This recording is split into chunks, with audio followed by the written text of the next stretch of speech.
Hi everyone, today we're talking about who comes to God. Don't let the foreigner join to Yahweh say, Yahweh will surely separate me from his people. And don't let the eunuch say, I'm just a dry tree. For thus says Yahweh, to the eunuchs who keep my Sabbaths, who choose the things that please me and hold fast to my covenant, I will give in my house and within my walls a monument and a name better than sons and daughters. I will give them an everlasting name that shall not be cut off.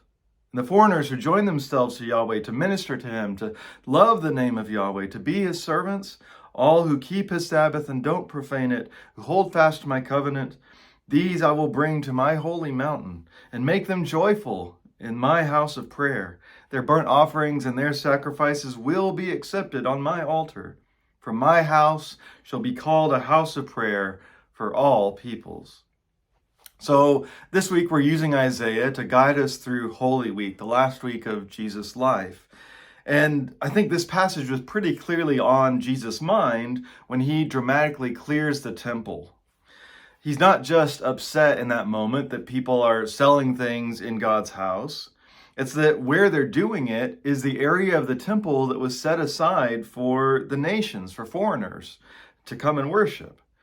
Jesus saw it, I think, as a sign of how Israel still wasn't living up to its purpose of being a light to the nations, a house of prayer for all peoples. And the thing is, a lot of times we're not much better. All rarely actually means all. Instead, our religion tends to focus on dividing out those who don't fit, who don't belong. Isaiah in his time was addressing foreigners and eunuchs who wanted to come and worship, who wanted to do what God calls them to, but they were excluded because of ways that they were different.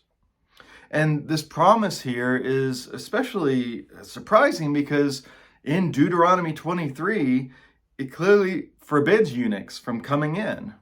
And so Isaiah's word from God here is a shift.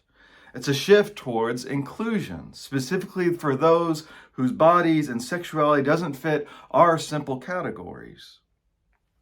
I know today that our church signs tend to say all are welcome, but we have to ask ourselves what metaphorical money changers are keeping them from coming in, from that really being true.